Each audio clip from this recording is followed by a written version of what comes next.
Imagine walking your kid to school and casually stumbling across half a human body. Yeah, welcome to Los Angeles, 1947. No, this wasn't a Netflix pilot. This was real life. And it kicked off one of the creepiest, blood-chilling, and downright bizarre murder mysteries in American history. The Black Dahlia. Buckle up, because we're diving into 10 dark and twisted facts about the case that prove reality will always be scarier than Hollywood. Fact number 1. The grisly discovery. On January 15th, 1947, 22-year-old Elizabeth Short, nicknamed the Black Dahlia, was found cut in half in a vacant lot in Los Angeles. Her body was so drained of blood that the woman who found her thought she was looking at a mannequin. Spoiler, it wasn't. Oh, and just for that extra nightmare fuel, Elizabeth's face had been slashed into a permanent Joker-style smile. And just when you think it couldn't get more disturbing, enter the killer's fan mail. Fact number 2. The killer loved sending letters. 9 days later, a local newspaper got a ransom note-style letter with cut-out magazine words. Inside, Elizabeth's personal belongings, ID, photos, even her birth certificate, rubbed with gasoline to wipe away fingerprints, because nothing says guilty like turning evidence into a Molotov cocktail. But before we play detective, let's rewind to where Elizabeth was last seen alive, at a hotel that already has its own horror movie vibes. Fact number 3. The Biltmore Hotel's ghostly reputation.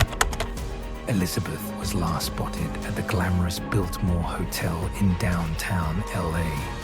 Since her death, guests claim her ghost still roams the halls, sometimes in a black dress, sometimes fading into the walls like she's auditioning for the haunting of Hill House. But while ghost stories are fun, real suspects are even juicier. And trust me, this case has suspects that feel ripped straight from a noir thriller. Fact number 4.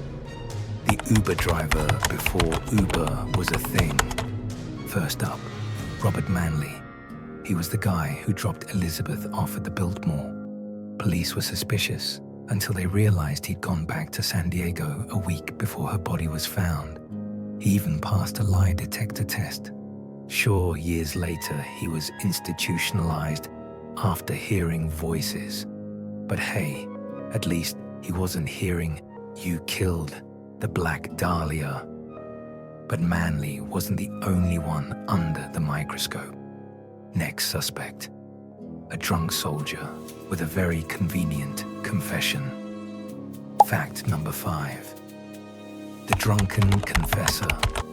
Army Corporal Joseph Dumas claimed he was blackout drunk with Elizabeth in San Francisco and straight up admitted to killing her.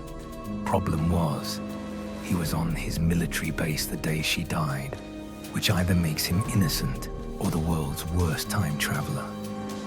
But if you thought those suspects were strange, wait till you meet the man who checks every creepy doctor box in the book. Fact number 6.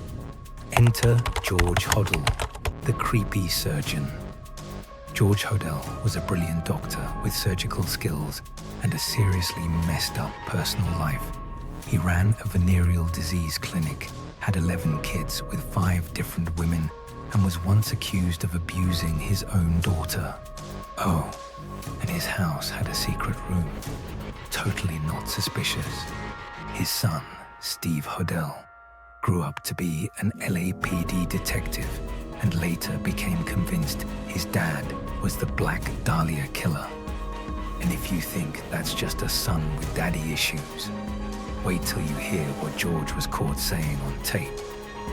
Fact number 7. The wiretap confession. Police bugged Hodel's house, and on one recording he'd literally said, "Supposing I did kill the Black Dahlia, they couldn't prove it now." Sir, that's not how you prove innocence. That's how you end up as the villain in every mob movie. And yet, despite sounding guilty as hell, George never faced charges. Why? 2 words: police corruption. Fact number 8, the vanishing evidence. The LAPD at the time was notoriously corrupt, and conveniently, most of the physical evidence from the Dahlia case just disappeared. Like, poof. Either the cops were paid off, or someone really didn't want this case solved. But the story doesn't stop in the 1940s, because decades later, new evidence started bubbling up from George Hodell's old backyard. Fact number 9, human remains at the Hodell house. In 2012, Steve Hodell brought in cadaver dogs to his childhood home. The dogs detected the scent of human remains, and soil samples tested positive. Now, it doesn't directly link to Elizabeth, but it does suggest George was no stranger to, let's call it, extra storage. And that brings us to the big question: will we ever know who killed the Black Dahlia? Fact number 10, a case that refuses to die. Nearly 80 years later, the Black Dahlia case is still officially unsolved. Whether it was George Hodell, a stranger, or someone the police protected, we may never get closure. But one thing's certain: the Black Dahlia isn't just a murder case. It's a story about corruption, obsession, and how some mysteries are too twisted to ever fade away. So, who do you think did it? Was it George Hodell, the wannabe mobster doctor, or someone the LAPD swept under the rug? Drop your theory in the comments. I read them all, and I promise not to gaslight you like the 1947 police department. If you love diving into this dark corner of history, hit that subscribe button for more chilling mysteries served with a side of sarcasm. Because remember, the only thing scarier than unsolved murders is missing our next upload.